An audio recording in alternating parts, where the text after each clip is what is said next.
Muslim. Saudara pendiri SMRC Saiful Mujani beberkan alasan dirinya menyampaikan pernyataan menjatuhkan presiden pada sebuah acara diskusi.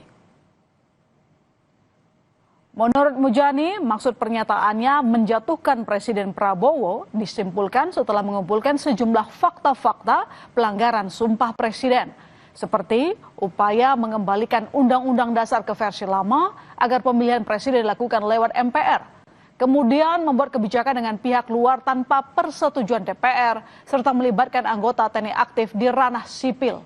Selain itu, Mujani menilai Presiden Prabowo menyampaikan pernyataan tidak pantas di muka umum, seperti menertibkan pengamat kritis, pengamat dibiayai asing, hingga tindakan demonstrasi disebut makar dan terorisme.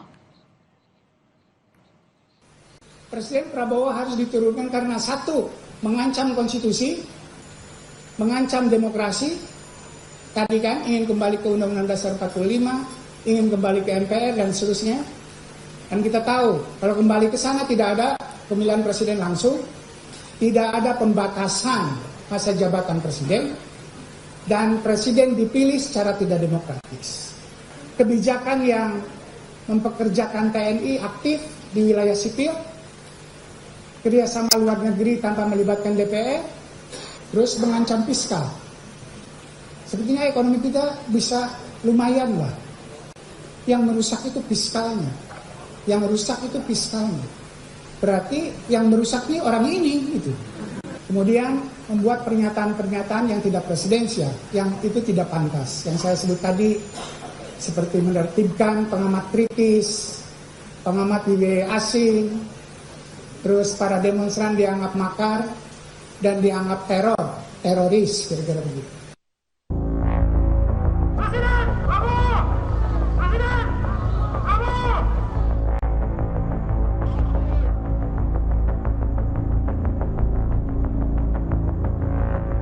Presidium Kebangsaan 08 mendorong Bareskrim Polri untuk segera memproses laporan terkait dugaan tindak pidana makar dan penghasutan yang dilakukan Guru Besar Ilmu Politik UIN Syarif Hidayatullah, Saiful Mujani.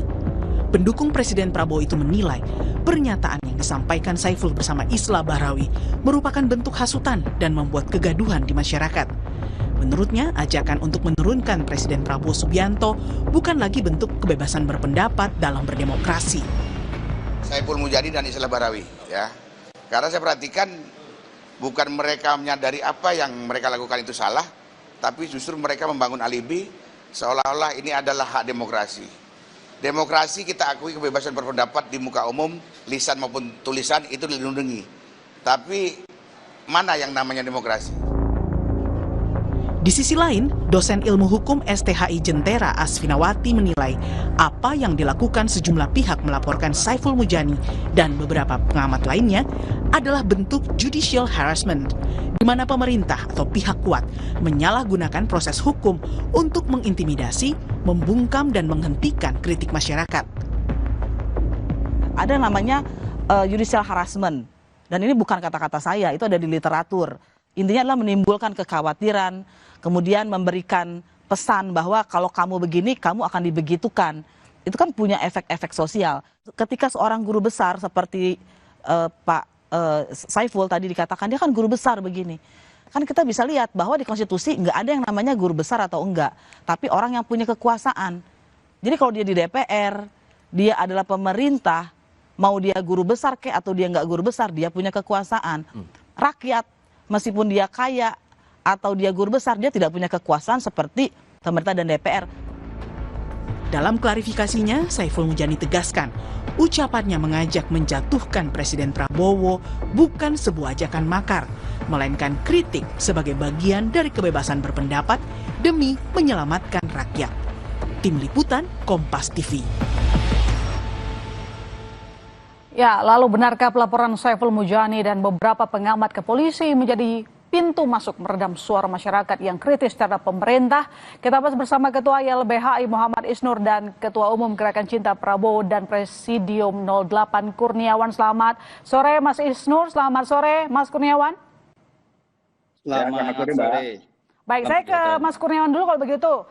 kita mendengar bahwa Profesor Mujani sudah mengklarifikasi soal ucapannya itu adalah bentuk kritik. Dan penyampaian kritik itu dilindungi oleh undang-undang, Mas, di negara demokrasi. Kenapa Anda masih menolak alasan itu? Jadi gini Mbak, ya kita ini harus bijak ya dalam menyikapi apapun yang terjadi belakangan ini ya. Kita harus bisa membedakan antara kritik dan hasutan, Mbak. Namanya kritik itu apabila itu tujuannya baik, tentu akan menghasilkan sesuatu yang baik ya. Tapi kalau yang dilakukan oleh Pak Saiful Mujani ini bukan lagi kritik, tapi sudah kebablasan ya. Kita sadar bahwa kita memang hidup di sebuah negara demokrasi, di mana kebebasan berpendapat di muka umum baik tulisan maupun lisan itu dilindungi undang-undang. Tapi kalau sudah hasutan untuk mengajak banyak orang turun ke jalan dengan maksud dan tujuan menggulingkan pemerintah yang sah di luar konstitusi, ini yang salah. Nah, jadi salah saya itu Mbak ya. Jadi sejumlah yang dibeberkan oleh Prof. Mujani, Anda menilai bahwa itu penghasutan meskipun dia sudah menyampaikan fakta-fakta yang dia maksud? Ya itu pendapat pribadi dia. Oke. Dia melakukan pembelaan diri, itu hak semua orang juga ya. Oh. Justru yang saya lakukan ini Mbak, yang saya lakukan ini adalah meredam konflik sosial yang bisa terjadi kapan saja dan di mana saja. Oke. Karena pendukung Prabowo ini juga kan jutaan orang Mbak.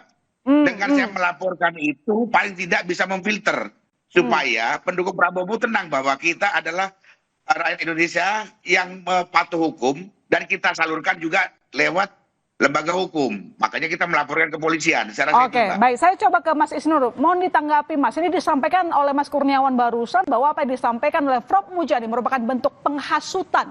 Anda setuju? Iya, kalau kita baca putusan MK 2019 ya, tentang pasal 160 yang sekarang 12264 itu, penghasutan harus berdampak langsung kepada orang yang dihasut.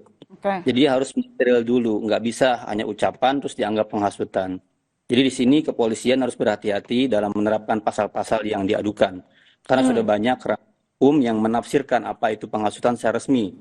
Baik itu putusan MK yang 2019 maupun yang 2024. Jadi itu ruang-ruang yang harus dijaga oleh kepolisian. Kenapa? Karena ancaman atau kebebasan berekspresi di ruang-ruang yang lebih luas lagi sekarang semakin terancam.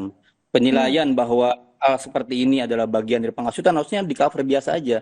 Harusnya di cover dijawab dengan tidak ada misalnya bantahan saja kalau emang dianggap tuduhan-tuduhan itu tidak benar, dijawab dengan baik. Pihak-pihak baik KSP, jubir pemerintahan itu jelaskan tuduhan-tuduhan bisa dijawab dengan baik. Jadi justru ketika dia masuk ke ruang-ruang kepolisian, apalagi misalnya kepolisian melanjutkan, ini menjadi kekhawatiran alat hukum ya, hukum menjadi alat untuk membungkam. Oke, itu jadi pola sampai itu terjadi Mbak. Kita sudah peringatkan bertahun-tahun ya, hati-hati dengan penerapan hukum. Dan dalam banyak kasus misalnya, dulu kita mendampingi Haris dan Fathia, mendampingi Daniel Tangkilisan, mendampingi banyak gitu. Tapi kita sudah ingatkan bahwa unsur-unsurnya nggak terpenuhi. Makanya kemudian banyak sekali putusan pengadilan membebaskan orang-orang yang dituduh melakukan pemilihan. Jadi laporan dari Mas Kurniawan dan teman-teman ini Anda merasa salah kaprah, Mas? Gini, kalau melaporkan kan itu hak ya. Itu hak. Tapi dia bilang penghasutannya. Iya, kalau pasal itu kewenangan kepolisian dan kejaksaan untuk menerapkan. Oke, baik. Tinggal sekarang kepolisian melakukan penyidikan, pengungkapan, dan nanti kejaksaan sebagai jaksa peneliti yang konsultasi harus berhati-hati menerapkan seluruh instrumen yang sudah ada, jangan sampai kemudian menjadi abuse di sana. Oke, baik. Mas Kurniawan, tapi sejauh ini Anda kan sudah melaporkan. Apakah Anda sudah melihat bahwa ada yang terhasut atas sejumlah pernyataan dari Prof. Mujani? Tentunya kita tidak perlu bergerak setelah ada orang yang terhasut sehingga mereka berkerumun di suatu tempat melakukan aksi demo yang ujungnya pasti akan membawa kerusakan dan kehancuran, Mbak. Jadi kita lakukan ini adalah bentuk antisipasi supaya tidak terjadi apa yang dikatakan oleh Profesor Mujani ya. Makanya kita tidak perlu bergerak setelah kejadian. Kalau udah kejadian kita nggak bisa apa-apa Mbak ya. Saya sebagai Ketua Umum Gerakan Cinta Prabowo sekaligus Ketua Presidium 08 tentunya harus mengawal, merawat dan mensukseskan program Prabowo ya. Di tengah situasi Indonesia yang sedang tidak baik-baik saja karena dampak dari global, makanya saya ambil langkah hukum seperti itu. Nanti biarkan pihak kepolisian dan instrumen hukum lainnya yang merumuskan apakah laporan kami terpenuhi, unsur-unsuran atau tidak, mereka yang menentukan, Mbak. Kewajiban saya, nah, Sebagai ketua umum Gerakan Cinta Prabowo sekaligus ketua presidium, saya melaporkannya supaya meredam gejolak publik yang bisa saja muncul dari pendukung-pendukung Prabowo, Mbak. Gitu loh. Tapi Anda tidak melihat bahwa sebenarnya Prof. Muzani itu mencoba untuk mengkritik. Kan pemerintah juga butuh pengkritik untuk menjalankan pemerintahan yang tetap benar. Kritik pasti terbuka, tetap terbuka ruangnya, Mbak. Memang selama ini Pak Saiful Mujani pernah melakukan upaya untuk ketemu Prabowo atau memberikan saran-saran, kan tidak, Mbak. Maka saya bilang kemarin juga, dari seorang profesor maupun seorang doktor, kalau didasari karena kecintaannya kepada bangsa dan negara, terus juga didasari karena untuk kebaikan, pasti akan melahirkan ucapan-ucapan yang bagus untuk negeri ini. Jadi kritik seperti apa yang menurut Anda itu adalah kritik, bukan menghasut? Ya kritikan, Mbak, tentunya kan seorang profesor, dia lebih pinter, Mbak. Lebih pinter dalam menyampaikan sesuatu yang baik, apalagi di ruang-ruang publik, ya. Tapi kalau yang disampaikan Profesor Saiful Mujani, ini saya rasa bukan kritik lagi, Mbak. Tapi sudah mengajak orang untuk berkumpul, berkonsolidasi, untuk menggulingkan pemerintah sah di luar konstitusi. Dengan cara-cara di luar konstitusi, itu yang kami nggak sepakat, Mbak. Oke, Mas Isnur, pernyataan dari Prof. Mujani dianggap sebagai upaya menggulingkan. Anda melihat itu? Jawaban Anda? Ide atau pengaturan soal impeachment itu bahkan diatur di konstitusi, Mbak. Bagaimana kemungkinan impeachment terjadi itu diatur di konstitusi. Dan dorongan masyarakat untuk membicarakan itu yang berujung pada proses yang dijamin oleh konstitusi itu terjadi kemungkinan di mana-mana biasa aja gitu. Dulu juga ketika 98 mahasiswa bergerak, mendorong akhirnya Pak Soeharto mundur, itu konstitusional gitu. Dulu kemudian ada zamannya banyak sekali, zaman Pak Jokowi juga banyak peristiwa seperti ini, dorongan. Nah itu dijamin oleh konstitusi, tapi kan apakah memungkinkan terjadi? Nggak mungkin, Mbak, orang kemudian menggelorakan tanpa peluang ada di DPR, peluang di MPR, peluang di MK, itu nggak mungkin terjadi. Jadi itu adalah bagian dari kritik, bagian dari wacana, bagian dari omongan, bagian dari penilaian fakta yang dijamin oleh undang-undang. Sebenarnya itu ruang lingkup yang harus dilihat ya. Apa posibilitasnya itu kalau kata konstitusi itu ada jalurnya. Jadi kalau desakan masyarakat menguat, ada kemudian penilaian disetujui oleh 2/3 anggota MPR dibawa ke MK, itu terjadi kemudian itu dilindungi oleh Undang Dasar 45. Jadi bahkan impeachment disebutkan dalam konstitusi seperti itu. Jadi apa yang terjadi saat ini Anda merasa merupakan justru membuat ataupun mematikan kritikan, bebas pendapat hingga dibatasi seperti itu? Bagi saya gini, justru seharusnya penilaian atau pendapat Pak Mujani menjadi vitamin, menjadi gizi, menjadi cara Presiden dan timnya untuk menunjukkan bahwa kerja-kerja mereka kerja-kerja yang baik buat bangsa ini. Meyakinkan seluruh elemen bahwa ada perubahan. Iya, diterima kritik dengan baik. Dia kan memaparkan tuh tadi saya lihat di YouTube ada 8 penilaian. Harusnya itu menjadi cara untuk perbaikan. Oh ya, kami yang satu enggak, yang dua enggak, caranya ini, petunjuknya ini. Kan gini misalnya, kritik tadi soal 8, soal ruang fiskal. Sekarang ada guncangan, pergantian misalnya 2 dirjen di Kementerian Keuangan. Dolar sudah 17.300. Banyak ekonom menilai ini sudah sampai ke depan lebih mengerikan. Jadi fakta-fakta yang disampaikan oleh Pak Mujani harusnya menjadi vitamin, menjadi gizi. Dan direspon baik oleh pemerintah dengan apa? Memperbaiki kebijakan. Dengan mengubah hal yang buruk menjadi baik. Itu responnya harus dilakukan, bukan mengalihkan ke ranah pemidanaan. Oke, baik. Saya ke Mas Kurniawan. Kalaupun kita sudah lihat Profesor Saiful membeberkan sejumlah fakta, bukti, alasan kenapa Presiden Prabowo disampaikan perlu dievaluasi begitu. Apakah Anda tidak menganggap bahwa ini masih dalam koridor penyampaian pendapat kok? Kalau melakukan evaluasi boleh, Mbak. Jalur impeachment pun itu ada di dalam sebuah negara demokrasi ya. Tapi kalau penggulingan paksa menggunakan people power ya di luar jalur-jalur konstitusi, ini yang bermasalah. Kalau dari awal Profesor Saiful Mujani mengatakan bahwa akan menurunkan Prabowo lewat jalur konstitusi impeachment contohnya, kita pun akan terima. Berarti rakyat yang menghendaki supaya Prabowo turun secara konstitusi.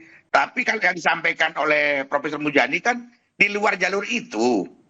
Memobilisasi massa, mengumpulkan massa di suatu tempat, melakukan konsolidasi dengan maksud dan tujuan menggulingkan pemerintah syah. Di luar jalur impeachment, itu yang bermasalah, Mbak. Ya, bukan kita tidak terima anti kritik, tidak, Mbak. Ya, Pak Prabowo bahkan bukan cuma dikritik, dihina, difitnah pun itu biasa, Mbak. Kami juga terima. Tapi kalau penggulingan paksa menggunakan people power di luar jalur konstitusi, itu yang kami tidak menerima. Dan kami tidak mau itu terjadi. Karena dampak dari kerusuhan, Mbak, maupun 98, sampai yang kemarin, itu kan yang rugi kita semua, Mbak. Gitu loh. Kita akan mundur ke belakang lagi.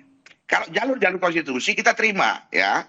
Itu adalah Oke, jadi Anda dalam melakukan pelaporan, bukti-bukti apa yang Anda bawa ke Barreskrim? Yang memperkuat dugaan Anda?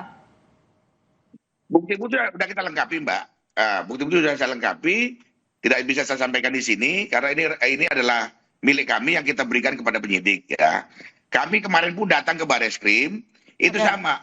Itu kewajiban saya karena sudah melaporkan, otomatis saya punya kewajiban untuk menanyakan prosesnya, progresnya.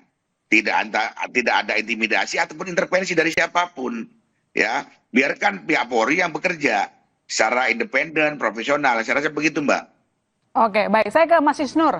Jadi menurut Anda mungkin tidak bahwa Prof Mujani bakalan lolos dari tuduhan dugaan makar dan penghasutan? Ya, bagi saya yang penting sekarang respon dari Presiden dan timnya sendiri. Seperti apa? Harusnya Pak Presiden dan timnya kemudian menenangkan bahwa biasa aja digituin gitu. Toh ketika ada aksi demonstrasi massal misalnya, people power apapun, pada ujung-ujungnya dia itu sebenarnya masuk dalam ruang-ruang yang diatur di konstitusi.